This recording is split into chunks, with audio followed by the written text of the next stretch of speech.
Likoni ferry, and this is the place where vehicles and passengers move from the mainland to the other side.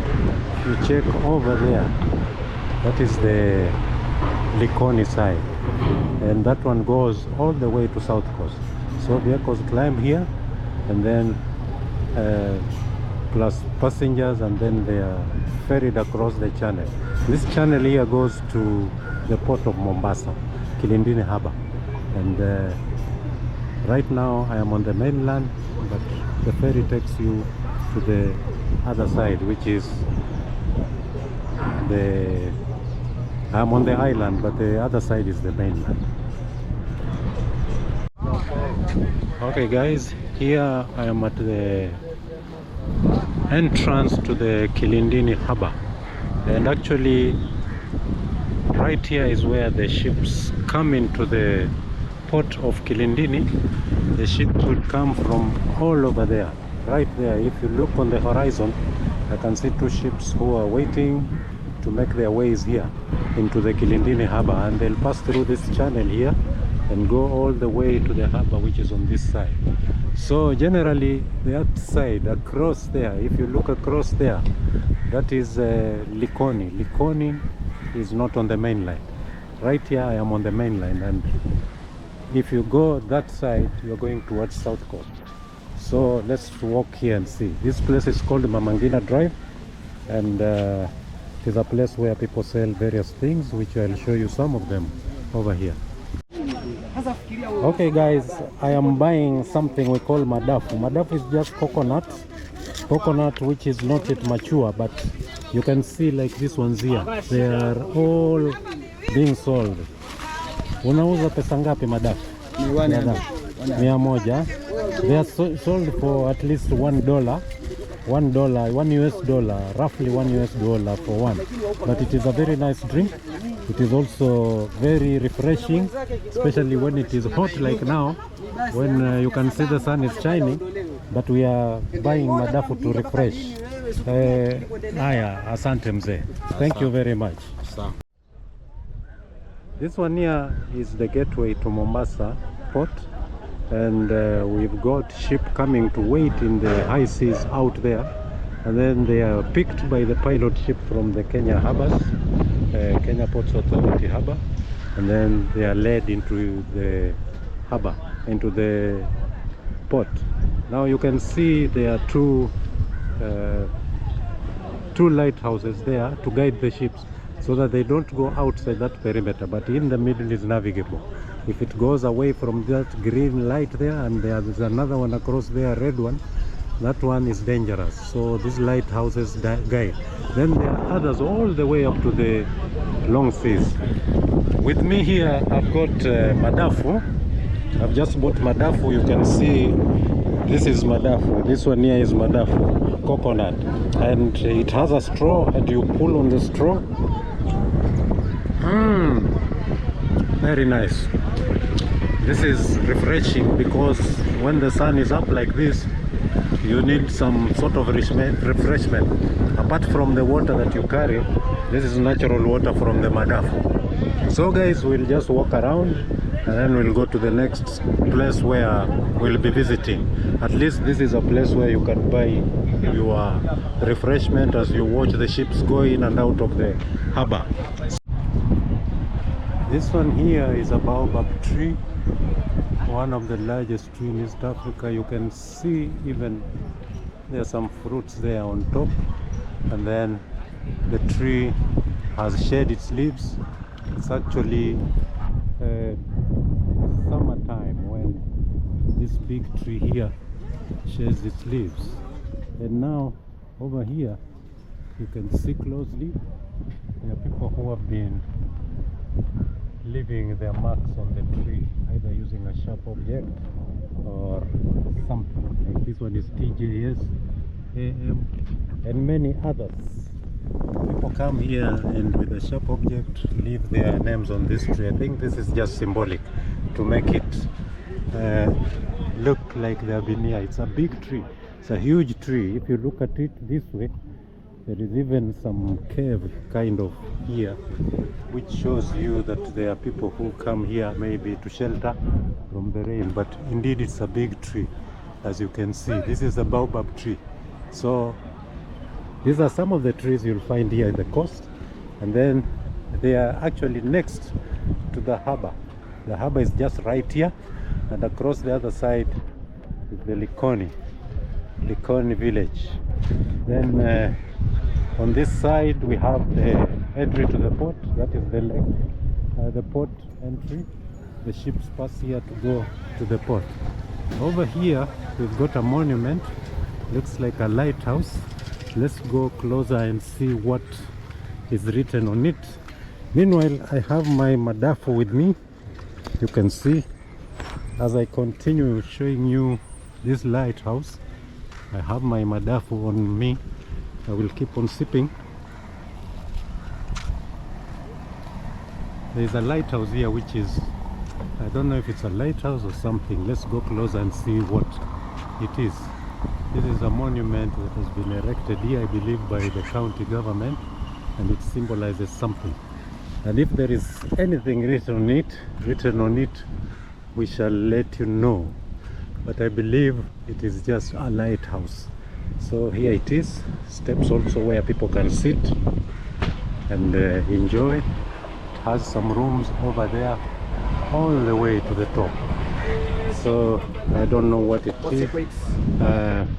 I'll let you know what it is once I know what it is. Okay guys, I am actually at Mamangina Drive. Mamangina Drive is where I've met this friend here who is having this cassava. This is cassava. These ones are cassava crisps, and they are both sold here in Mamangina Drive. When you come to Mamangina Drive, come over and ask for jina lako? Zombo. Zombo will sell you some cassava crisps, and he has gracefully agreed to show me. This is the cassava that he's using, the raw cassava. It is here, the raw cassava. Then he's using some implement here to slice.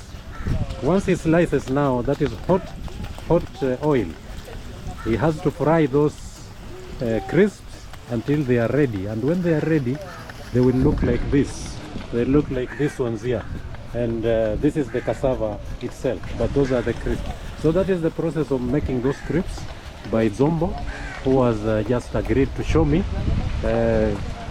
I will just ask him a bit about this. Zombo, sasa hizi huwa unatoa wapi mihogo? Umepanda mihogo? Tumepanda, lakini kule inatoka ni mbali kidogo. Sasa hizi huwa natoka sokoni, zinaletwa na wale wanaoleta sokoni. Sasa pale tukifika, tunachagua ile mwogo ambao ni nzuri, inaiva vizuri, na ni nzuri kwa trips. Okay. Zombo tells me that he gets this cassava from suppliers, and they choose the best ones, and the best ones are the ones which he knows they don't have other colors like blue colors. They are pure white, and then he makes the crisps. So this is now the crisps. They are ready. Once they are put there, I think he'll put some salt, and then they'll be ready for consumption. We are going to buy some of this, and then I'll show you how they look like. Otherwise, this is in Mamangina Drive. Mamangina Drive is along the mainland, I mean the island. When you come to the island, ask for Mamangina. Once you get to Mamangina Waterfront, yes, I am corrected. Mamangina Waterfront, and look for Zombo. Zombo will be here. He will actually serve you very tasty, crispy, and cheap cassava. These ones, a piece goes for 100 bob, and those ones he will show us a measure for 100 bob also. So generally that is how the cassava crisps are made. Now I will ask him to sell me some, which I'll take home, and then from there those of you who will be near me will come to taste. So Zombo ndiye sasa. Now this is how they prepare the cassava. After frying, the cassava is split into two, and you can prefer to have the chili one. Me, I prefer the chili one. Once he splits it like this, He splits it into two and then puts some chili and salt in the middle. It becomes very tasty. Very, very tasty.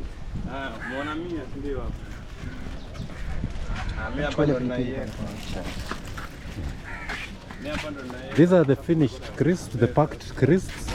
This one here, I think it's for 100 bob? 400. This one here sells for 400. 400 is like $4. The 100 one is here. This 200 and then 100. So this is $1, $2, and then $4. So when you come here, you can enjoy this crispy cassava. You can choose either to have the crisps or have the cassava like I'm having. I will take this cassava. I will also take the crisps, and then we can enjoy. This one here is masala. Masala is actually chili, powder chili, and they use it to make the cassava taste very nice. I think I'll test one, a piece, just cut a piece. I want to show you how it looks like so that you'll know. This is how it looks like. You can see it is sprinkled with chili nicely, and then you have to eat it like this. Very nice. You can also opt to put lemon on top if you have lemon. If you put lemon, then you'll have a very tasty crispy. That is the process of making some more cassava. You can see how he's doing it very fast. He's an expert. He's been doing it for some time. Now he's doing it very well without even looking at what he's doing. But he has very good products already shown there. Very nice. So guys, this is how you can enjoy some of these delicacies while you are at Mama Ngina Drive. You will actually enjoy some of these madafu. You can eat cassava.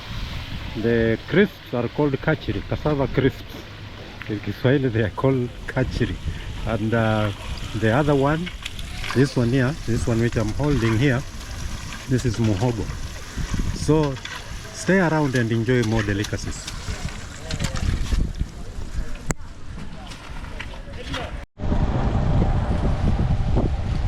Guys, while we are still at Mama Ngina Drive, seafront, Mama Ngina seafront, I'm told, there is a big ship which is passing by from the port. I think it is an LPG, liquid petroleum gas ship, and it is passing, coming from the port, headed towards the open sea. It's a very big ship, written LNG, and it has got tanks which look like gas tanks. I believe this is a gas tanker, and it is carrying gas, or it has dropped gas to the liquid gas to the port of Mombasa. Now it is taking off to continue its journey. Maybe it's going to South Africa, maybe it's going to Middle East, I never know. So the ship come right into the port, drop their cargo, pick their cargo, and move out like that.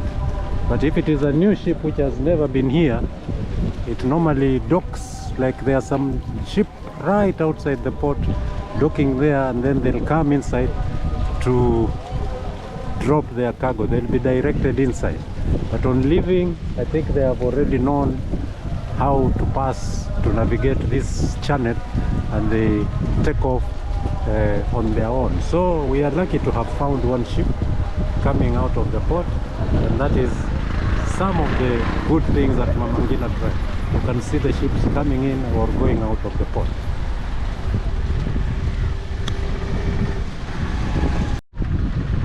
You can see the ship that left the port just now is now going towards the open seas.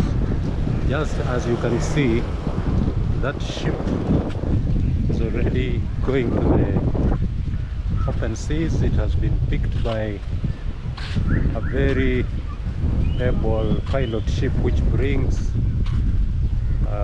which brings and takes out ship from the harbor. So that ship, we can tell it bon voyage as you head out to the open sea. Right in the horizon I can see some other ship which are waiting to come into the harbor, and those ones will be guided inside, guided back. There is a ship of that white thing there. That is a small, they are called tugboats. It has just escorted the other ship over there in the sea.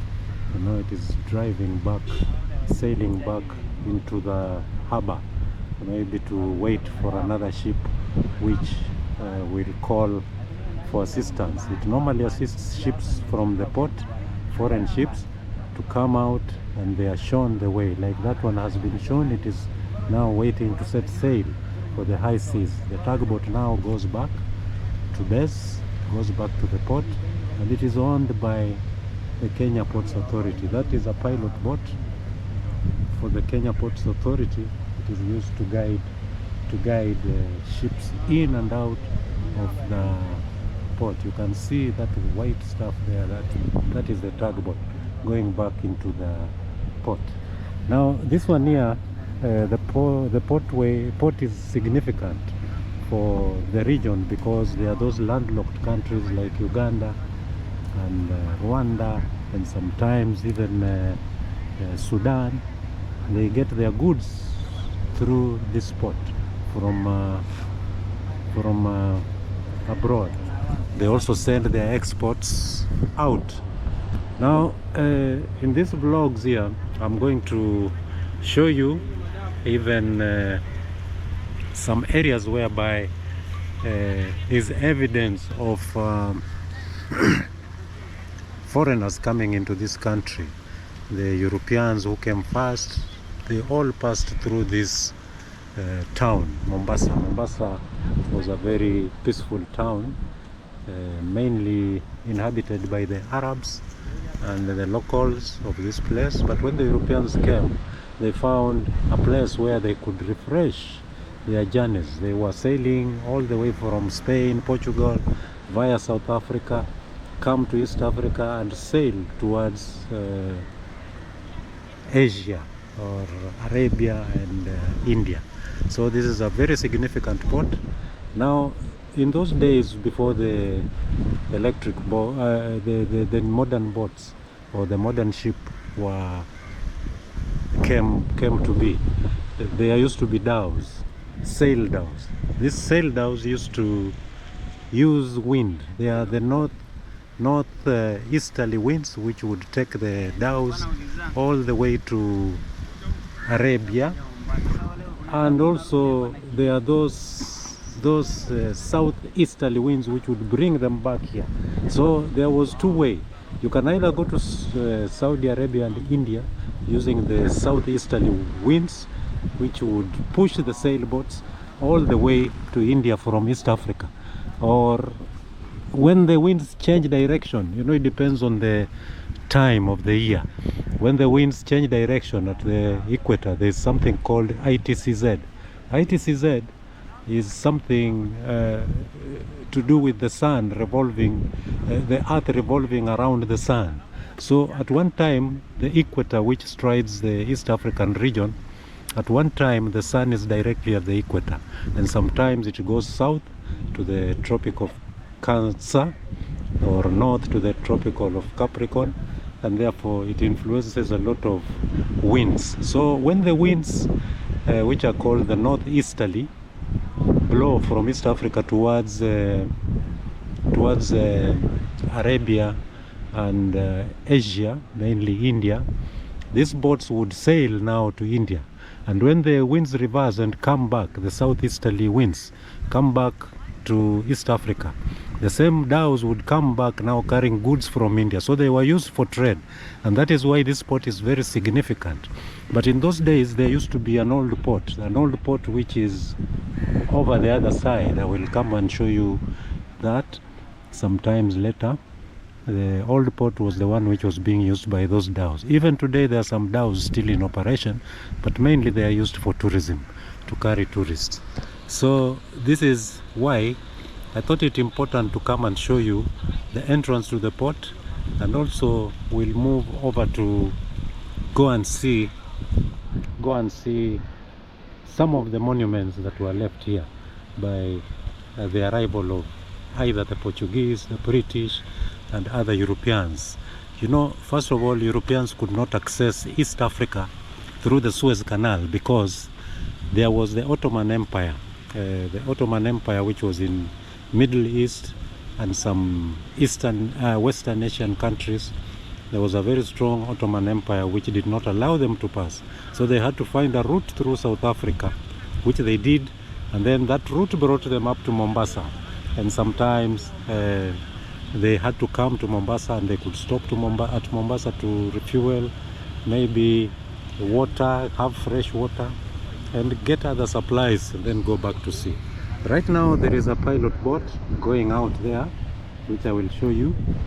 There's a pilot boat which is actually getting out of the port. I think it's going to fetch another ship from the high seas. You can see that pilot boat is... There's a pilot boat going out of the port, and I believe it is going to fetch another boat or another ship from the high seas. I can see over there 2 big ships are waiting. I believe this pilot boat here is going to fetch them and guide them into the port. So that is how the ship come in and go out of the port. I think we'll end it here and move on.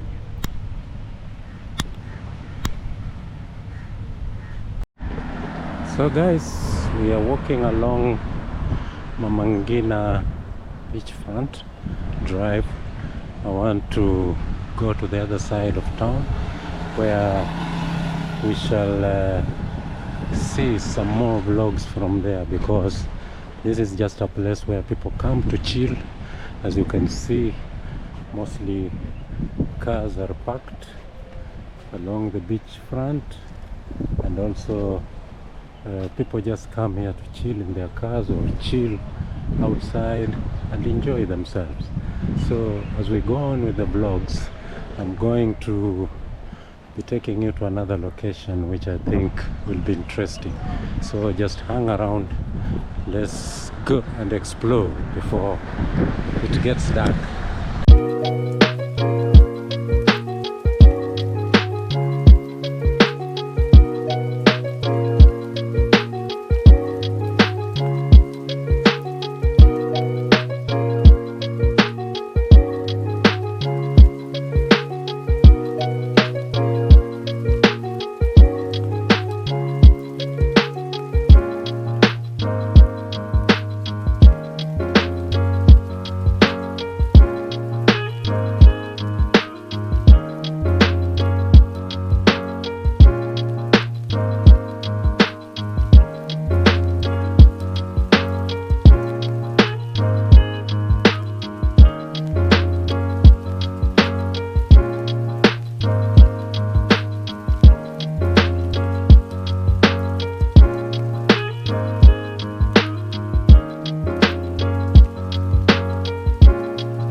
But now this waterway leads to an old port which is right about 200 meters that way.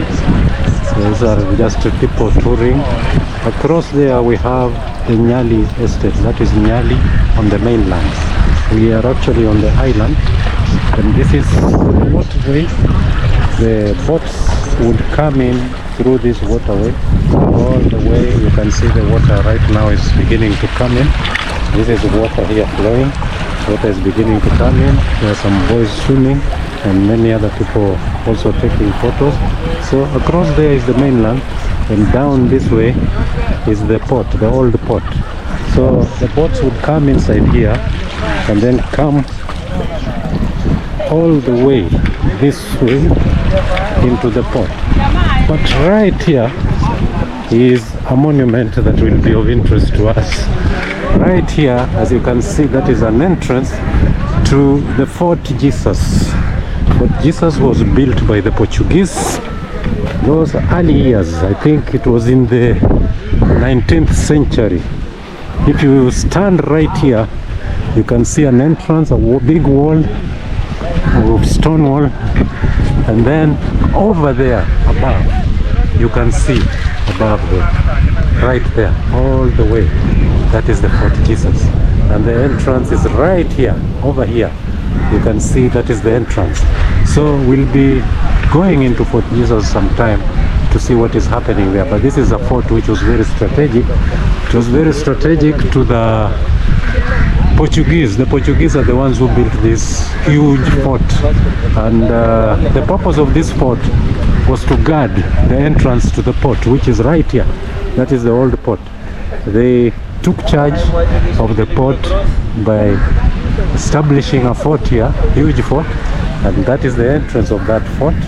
And so any visitors coming into the port would be seen, and that was before the other port was built.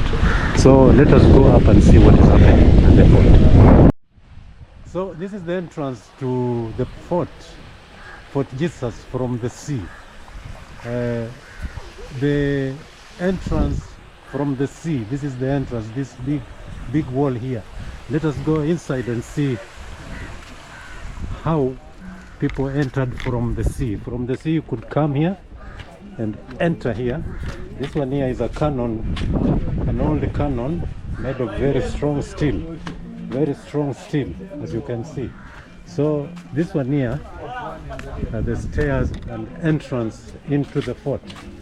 The entrance into the fort. We are going to go all over and see. This is an addition. The fence was an addition done in recent years to protect the fort from any interference or any erosion. Generally, that is how the fort looks like. That is how the fort looks like. Fort Jesus, which is actually a national heritage, and then we'll go back to see what is happening. It's a very high fort, as you can see, and this is the stair. I'm actually panting from climbing up.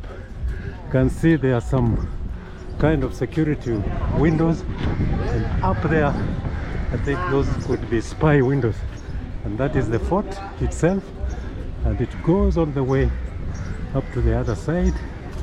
It's a big climb from down there. From down there it's a big climb. You come all the way and find some resting benches.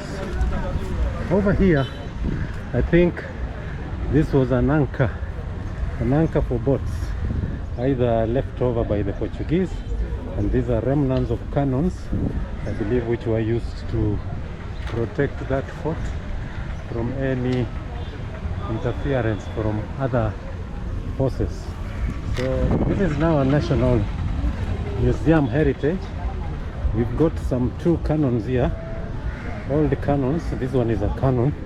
If you look inside, the cannonballs would get out of there. Another cannonball would get out of here. So these were 2 cannons which were placed strategically to protect the fort. So this now is the main entrance. After you come from the sea, you would come here up to this entrance, and at this entrance there's a paying point, but then we can see some writings on the wall up there. I wonder what it is. Maybe we'll be told when we go inside there. This is still the fort, and that is the entrance, the main entrance. Then we have got the fort going all the way there and taking a turn at that corner, goes this side. So maybe we will go inside and see exactly how it looks like. But for now, that is the outside view of the fort.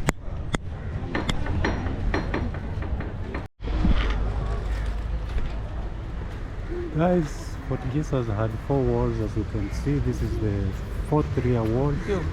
And let us go closer to see how high this fort was, because if I'm standing here, right here, my height would be about here, and me, I am actually 5'8", 5 feet 8 inches. So if that is how high that wall is, that is about 10 times my height. And that one here is the corner of the wall. Then it goes all the way up to that corner. Over here is something that could be of interest. This one here is an anchor for a ship. I think those early ships used to use these strong anchors, heavy anchors. And this one here is an anchor that could have been used by one of those ships. I don't know which, we don't have any history here, but this is strong metal. It's all made up of steel, and that is a huge anchor, as you can see. And that one there is a huge anchor. It's also left here maybe by the Portuguese. There's another anchor there, over there. So when we go inside, maybe we'll now talk about these things and what they mean. Right outside the fort are some trees which were planted. These trees could be as old as they can be, but you can look. This is a neem tree, or the local word is marubaini. This tree clearly is not a young tree, it is an old tree, and it goes all the way, and there are several of them. That's another one, and many others inside there. This one here is a cannon, and it has got some writings on it. Roof services with the crown. I believe this was British. And this one was put up here in 1815. I think that is when it was inscripted. But this is a cannon which I believe was used to protect the fort. And there's another cannon. There are 2 of them here. This is a heavy caliber cannon. You can see inside. Look at how huge it is. Look at how huge it is. This is a heavy caliber artillery cannon. This one here was an 1812 cannon. You can see a British crown and proof service. I wonder what that is. If you know what it is, please comment and let us know what it is. So these are 2 cannons which were left by the Portuguese. And right here we have another monument. It had some writings on it, but I can't see any. Let me go around and see if I can see any writings so that I can tell you what this is. Maybe if I can just check these words here. This is what the monument says. In memory of Arthur John, BYNC, Webber, MC, Commandant, the officers and men of the Arab Rifles, who laid down their lives in defense of Mombasa and this coast during the Great War. Yeah, the Great War was the World War. So there are people from the Arab Rifles, I believe, by the British, who actually, that is their symbol, their unit symbol. You can see over there. Looks like it is in Arabic, but this is a monument in honor of those people. So this monument here was left built by the British troops who were guarding Mombasa using the Arab rifles. And then some of the guns they used are here. This is a cannon, shorter cannon. It has got an 1803 inscription, still the royal. I believe it is for those people who are fighting in that war, during the Great War. The Great War, I believe, is the First World War. So in 1803, they had these guns. This is a heavy caliber cannon gun that was used to protect this fort here. And this one is an 1812 gun, heavy artillery gun. You can see the British crown. 1812 is the year of its inscription. And it's a proof gun, 8th and 4th service. I don't know what that means, but here we are. We have a heavy gun. I think they just put cement here to protect insects from going in. And also this one here is like a park, and this one here is a sitting area for those people who come to the memorial, come and see what to remember. All this is outside the Fort Jesus. We are going to go inside to see what is happening. So guys, let us go on watching. There are some 2 guns there that I want to show you. Just come with me. So guys, this one here is an artillery gun. Artillery gun, you can see that wheel. And then over here is the gun itself. It's a high caliber gun. As you can see inside there, that is the barrel. And it's a long barrel, indicating that it's a long range gun. And there are 2 of them over here. These guns, I don't know how they operate, but it is a heavy artillery gun. It used to have some chains here, and maybe the operating mechanism, as you can see. This one here is an artillery gun clearly, and there's some writing here, and it says HMS Pegasus. I believe it's Her Majesty ship Pegasus, 2,000-ton British cruise, was undergoing boiler repair in Zanzibar Harbour on 28 September 1914 when the German cruiser Konigsberg sank the ship at its mooring. The 4-inch guns were salvaged, mounted on the wheels, and used as a coastal defense batteries in Zanzibar. Oh, so these guns, the story is, these guns were mounted on the HMS Pegasus, and when it was sunk by the German ship, it actually sunk. But before it sunk, they salvaged this gun. There is this one here, this gun here, and another one.